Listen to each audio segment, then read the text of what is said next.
Answer the following questions in brief. Number 1.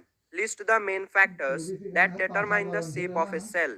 Answer is the main factors that determine the shape of a cell are location and function. किसी भी cell का shape उसके काम से और वो जहाँ पाया जाता है उससे डिटरमाइन होता है. Number 2. Distinguish between unicellular and multicellular organisms. Give two examples of each. Answer is unicellular organisms are made up of single cell. Example Euglena and amoeba. Multicellular organisms are made up of many cells. Example humans and birds. ऐसे organisms जो single cell से बने होते हैं उसे unicellular organisms कहते हैं, जैसे यूग्लिना एंड अमीबा. ऐसे organisms जो बहुत सारे सेल से बने होते हैं उसे मल्टीसेलुलर organisms कहते हैं, जैसे humans और birds. Number 3. Give reasons for the following. A. The cell is called the structural and functional unit of life. Answer is A. All organisms are made up of cells. Cells are very important for performing various life processes which are required for sustaining life on earth. Due to this, cell is called the structural and functional unit of life. सारे organism cell से बने होते हैं. धरती पर जीवन को बनाए रखने के लिए सेल बहुत से लाइफ प्रोसेस परफॉर्म करते हैं, इसीलिए सेल्स को स्ट्रक्चरल और फंक्शनल यूनिट ऑफ लाइफ कहते हैं. B. Plant cells are more rigid than the animal cells. Answer is B. Cell wall is present in plant cell. Due to this, plant cells are more rigid than animal cells. Plant cell में cell wall होता है जिसके चलते ये animal cell से ज़्यादा कठोर होता है. Number 4. Which cell organelle is known as the powerhouse of the cell? Why is it so called? Answer is mitochondria is known as the powerhouse of the cell. They are the site of cellular respiration. Energy is produced during this process. Due to this, mitochondria are called the powerhouse of the cell.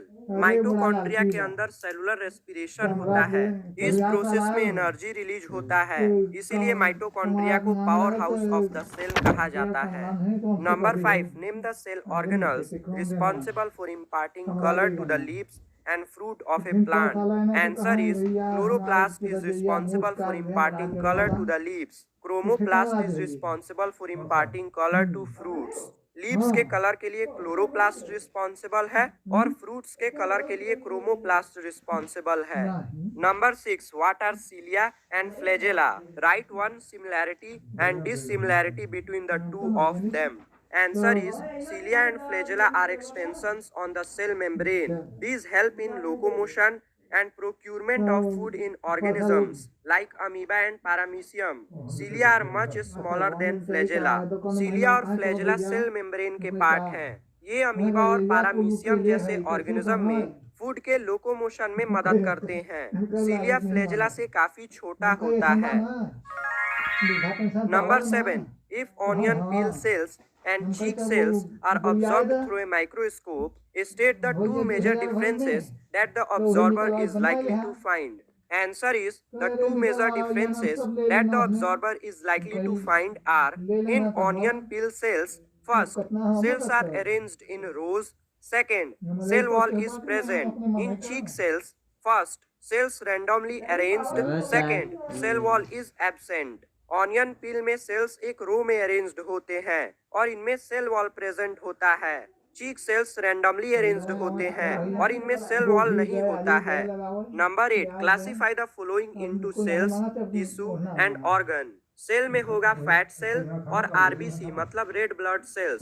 Tissue में होगा blood और muscle. Organ में होगा skin